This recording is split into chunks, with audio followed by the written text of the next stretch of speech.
আপনারা যদি সাথে না দেন তাহলে সেই লড়াই কখনো সফল হবে না।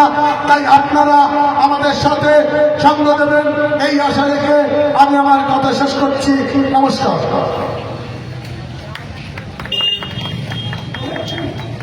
এবারে আপনাদের সামনে বক্তব্য রাখবেন বিশিষ্ট শিক্ষিকা মাননীয়া মায়া রায় এবং মহিলা নেত্রী।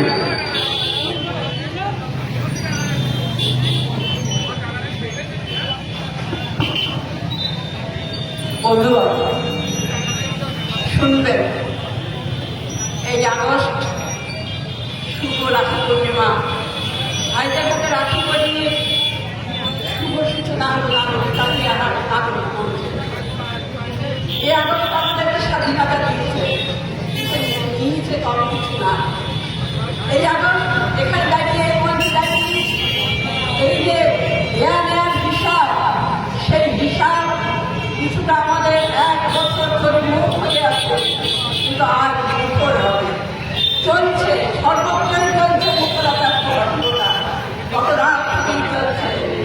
এইখানে যেন আমরা একত্রিত কেন এই নাগরিক মঞ্চের সৃষ্টি আমাকে বলে দেওয়ার প্রয়োজন হবে না, কেননা আপনারা সবাই জানেন কেন আজ এই নাগরিক মঞ্চকে এখানে গড়ে তুলতে হয়েছে। কাছে হাতে যারা গুণীজন, যারা বিশিষ্ট মানুষ, যারা কোন ভাবনা থেকে এই মঞ্চে জন্ম দিলেন এতক্ষণের অনুভব করতে আমি শুধু পরিবেশের কথা যা সবাই জানে 1 বছর ধরে যা চলছে এখনো বিচার করে না, কিন্তু আমরা আশা করেছিলাম বিচার পাবে মানুষ।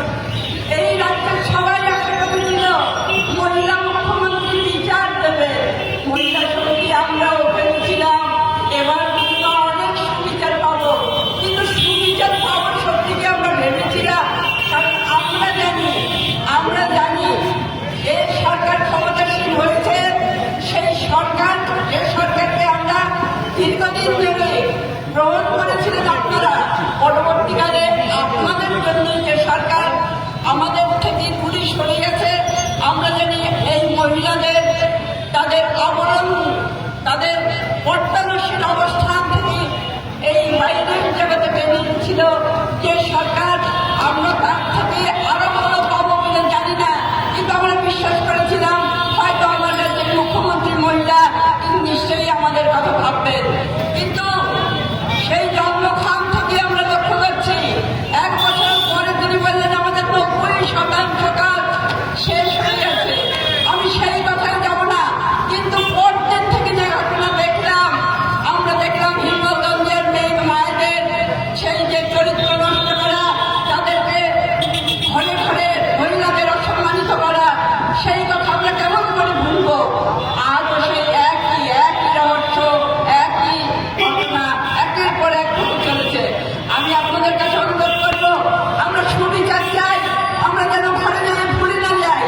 এই মঞ্চে দাঁড়িয়ে আমাদেরকে স্লোগান দিতে হচ্ছে, এই মঞ্চে দাঁড়িয়ে আমাদেরকে স্লোগান দিতে হচ্ছে পুলিশ ক্রমান্বয়েও হচ্ছে বড়। কেন এই স্লোগান আমাদের দিতে হবে? ছোটবেলা থেকেই আমরা জানি পুলিশ আমাদের রক্ষা করে, পুলিশ সহায়ের মতো দাঁড়ায়, পুলিশ সুবিচার পুলিশ সাহায্য করে, পুলিশ যারা কর্মক্ষমতা কম তাদের পাশে দাঁড়ায়, অন্যায়ের পাশে দাঁড়ায়। কিন্তু আজ আমাদেরকে দুঃখের মধ্যে এই কথা, এই স্লোগান দিতে হচ্ছে পুলিশের জন্য। পুলিশ নিশ্চয়ই তার কথা ভাববেন, পুলিশ টেবিলের তলায় লুকোনোর জন্য পুলিশের সৃষ্টি নয়, টেবিলের তলা থেকে মেয়েদের, মায়েদের, পিছিয়ে পড়া মানুষদের সমাজের মাঝখানে প্রতিষ্ঠিত করার দায়িত্ব পুলিশের। পুলিশ তার কর্মকাণ্ডে নেবে। কিন্তু আজ 1 বছর ধরে আমরা দেখছি শুধু এই বীরত্ববান ঘটনা নয়, তারপরে আরো ঘটনা ঘটছে। প্রতিটা সময়ে নারীদেরকে অসম্মানিত করা হচ্ছে। নজরুল ইসলাম বলেছিলেন এই পৃথিবীতে যা কিছু সুন্দর অর্ধেক তার রচিয়াছে নারী, অর্ধেক তার নর। এই পৃথিবীতে যা কিছু সুন্দর উন্নয়ন, আমার রাজ্যের মুখ্যমন্ত্রী পঞ্চায়েতের উন্নয়নের কথা, রাজ্যের উন্নয়নের কথা একটারে নয় 100টা তিনি রাখেন মানুষের সামনে বিচার করেন। বলুন নিশ্চয়ই আমাদের এখানে কেউ আমরা ভাবি, কেউ ভাবি বটে, কিন্তু আমরা জানি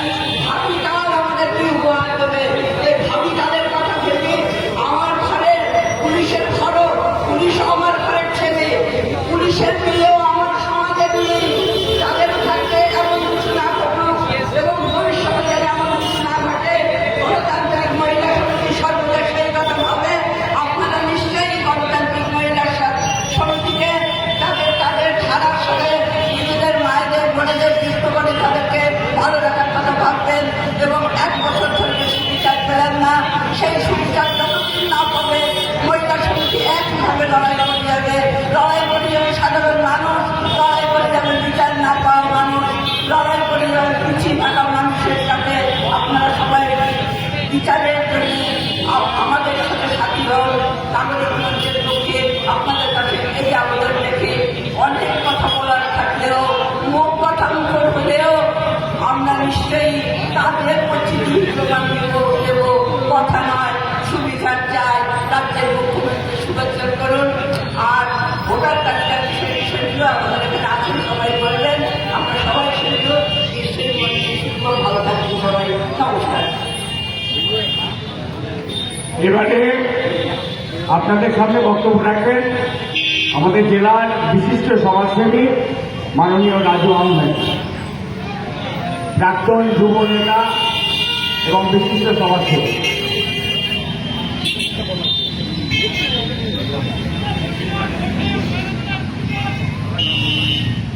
শ্রদ্ধেয় সভাপতি, মঞ্চে উপবিষ্ট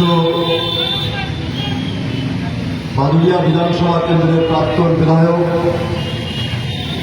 মাননীয় মোহাম্মদ সেলিম গায়েব এবং উপস্থিত আছেন বিশিষ্ট জনেরা, এখানে যারা আমাদের সামনে উপস্থিত হয়েছে এই এলাকার তারা শ্রদ্ধেয় নাগরিকবৃন্দ, মাইকের আওয়াজ আপনারা অনেকটা দূর থেকে শুনতে পাচ্ছেন।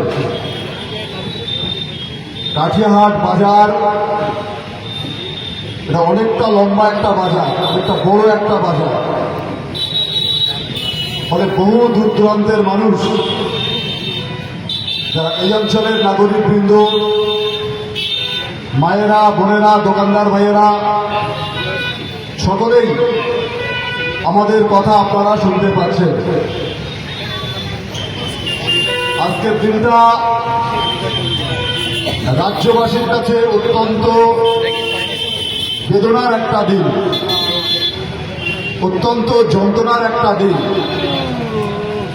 এবং সেই যন্ত্রণার 1 বছর পূর্তি আজকে। আপনারা শুনলেন আমাদের বক্তারা বলেছেন যে ঠিক আজ থেকে 1 বছর আগে আরজিকর মেডিকেল কলেজ হাসপাতাল, এই হাসপাতালের একজন ডাক্তার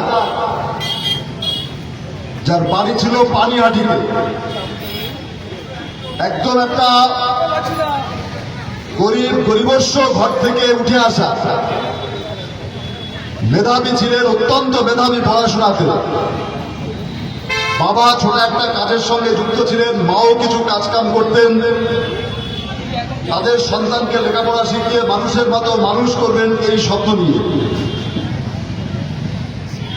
এবং আপনারা জানেন বা রাজ্যবাসী জানেন যে ঘটনা নিয়ে গোটা দেশ এবং দেশের বাইরে সারা পৃথিবী বলতে গেলে America, London, France, Germany, Singapore, Japan, পৃথিবীর দেশে দেশে যেখানে বাঙালিরা আছে, এই সমস্ত দেশে উত্তাল হয়েছিল এই মেয়েটির বিচারের দাবিতে, যাকে আমরা কখনো বলছি অভয়া, কখনো বলছি তিলোত্তমা। বিচার হয়নি, বিচার পায়নি, বিচার পাওয়ার কথাও না। কেন না, যেহেতু এই রাজ্যের সরকার তৃণমূল কংগ্রেসের সরকার, এই রাজ্যের মুখ্যমন্ত্রী মমতা বন্দ্যোপাধ্যায়, যার জন্য এই রাজ্যে কোনো অপরাধের বিচার হয় না, কোনো অপরাধের বিচার করার মতো মানসিকতা দেখান না এখানকার সরকার। এবং আপনারা জানেন, শুনেছেন যে ওই মেয়েটি যখন পরিশ্রান্ত ক্লান্ত অবস্থায় ছিল, সারা রাত ডিউটি করেছিল হাসপাতালে, রোগীদের সঙ্গে সময় কাটিয়েছিল, এবং তারপরে হায়নার দল সেই মেয়েটিকে অকথ্য অত্যাচার, তাকে ধর্ষণ করা হলো। ধর্ষণ করার পরে তাকে অত্যন্ত বর্বরোচিতভাবে তাকে হত্যা করা হলো, খুন করা হলো। দেখেছে সারা রাজ্যের মানুষ, দেখেননি কেবল এ রাজ্যের মুখ্যমন্ত্রী, জানতে পারেননি কেবল এ রাজ্যের মুখ্যমন্ত্রী যে এরকম একটা ঘটনা ঘটেছিল, যে ঘটনা নিয়ে সারা দেশ, সারা পৃথিবী উত্তাল হয়েছিল। আচ্ছা, একটার পর একটা ঘটনা, ঘটনা তো একটা না। কামদুনির ঘটনা আপনাদের জানা আছে, পার্ক স্ট্রিটের ঘটনা আপনাদের জানা আছে, কাটোয়ার ঘটনা আপনাদের জানা আছে, মধ্যমগ্রামের ঘটনা আপনাদের জানা আছে। প্রত্যেকটা জায়গাতে এইরকম অভয়ের মতো মেয়েরা, নারীরা তারা ধর্ষিত হয়েছে। আমাদের রাজ্যের মুখ্যমন্ত্রী মমতা বন্দ্যোপাধ্যায় একজন মহিলা মুখ্যমন্ত্রী। 2011 সাল বামফ্রন্ট সরকার যখন চলে গেল, উনি মানুষের সামনে, রাজ্যবাসীর সামনে কি বলেছিলেন? যে আমি গণতন্ত্র না, আমি গণতন্ত্র প্রতিষ্ঠা করবো এই রাজ্যে, আমি ন্যায় প্রতিষ্ঠা করবো এই রাজ্যে। এবং তারপরে একটার পর একটা বছর গেছে, আমাদের রাজ্যের মানুষ দেখেছে কি ন্যায়, কি গণতন্ত্র এই রাজ্যে প্রতিষ্ঠা হয়েছে। একটার পর একটা ঘটনা, চুরি, খুন, জচ্চুরি, সমস্ত কিছু, একটার পর একটা খুন আমরা চোখের সামনে দেখেছি।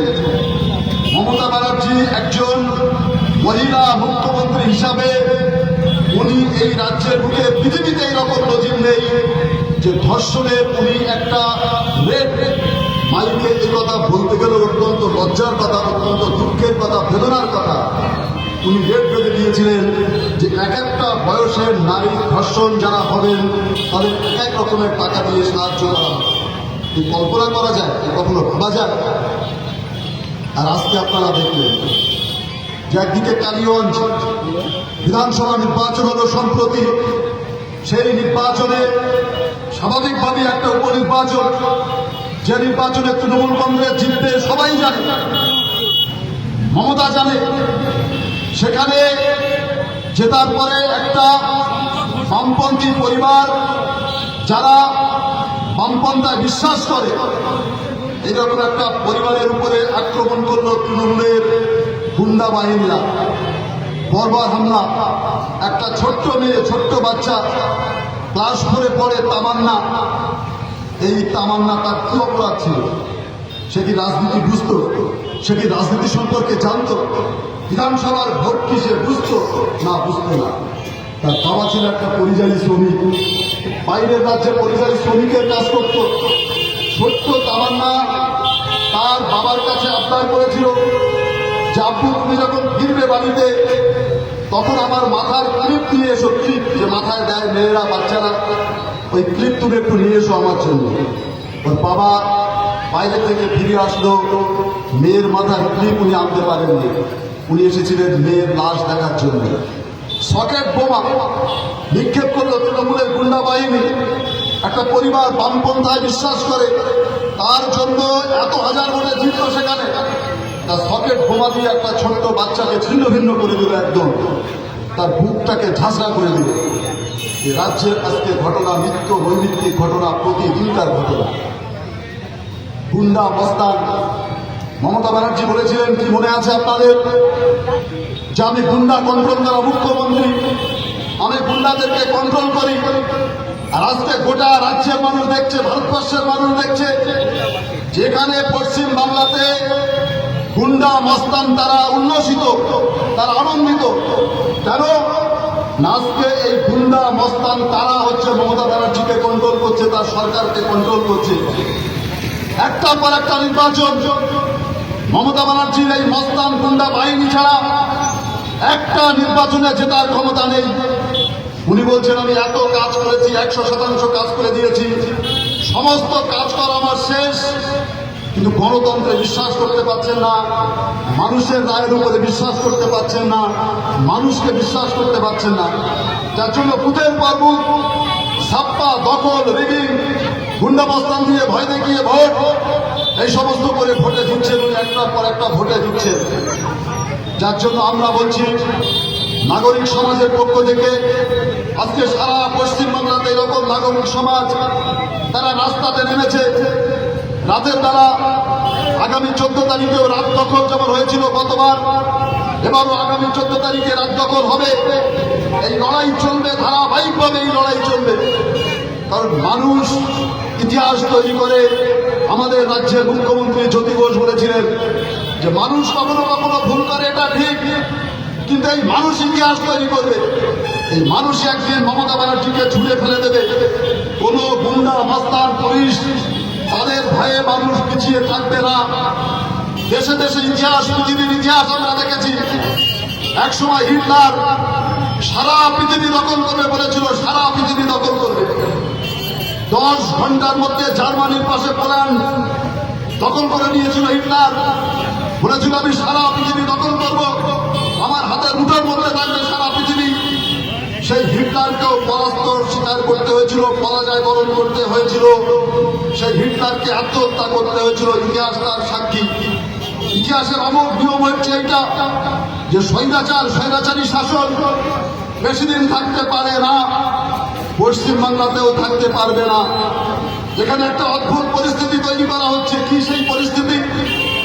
যেখানে রাজনীতির যে মূল যে ভাবনা, মূল যে ধারণা, সেই ধারণার থেকে সম্পূর্ণ ঘুরিয়ে দেওয়া হচ্ছে মানুষকে।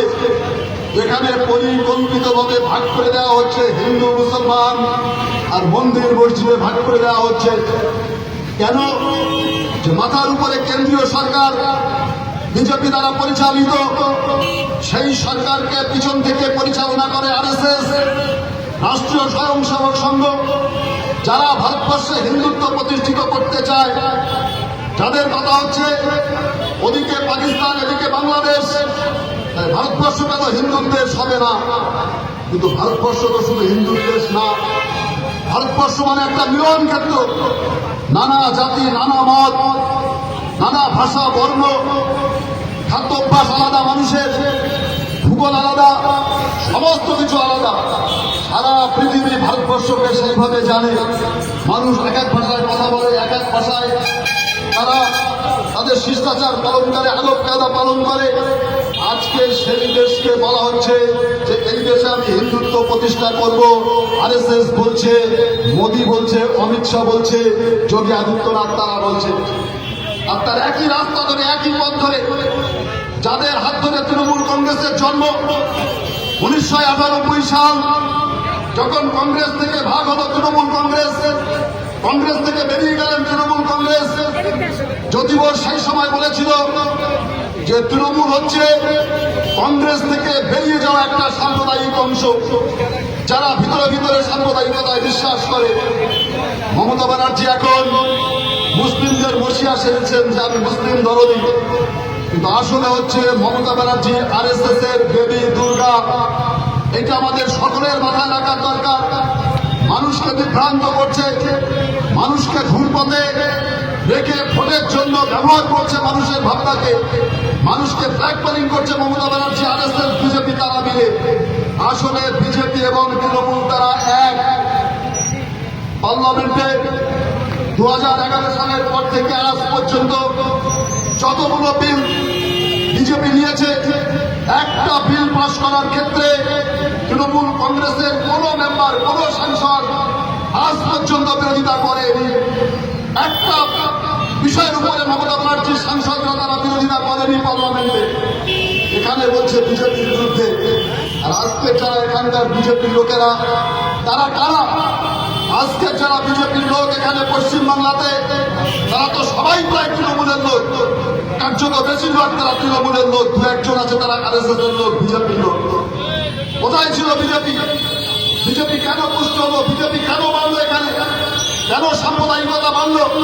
কেন মানুষের মধ্যে অবিশ্বাস তৈরি করার পরিবেশ তৈরি করলো যে তুমি হিন্দু, তুমি মুসলমান? 34 বছর বামফ্রন্ট সরকার এই রাজ্যে সরকার পরিচালনা করেছে। মানুষের মধ্যে এই অবিশ্বাস কখনোই ছিল না যে তুমি হিন্দু আর তুমি মুসলমান।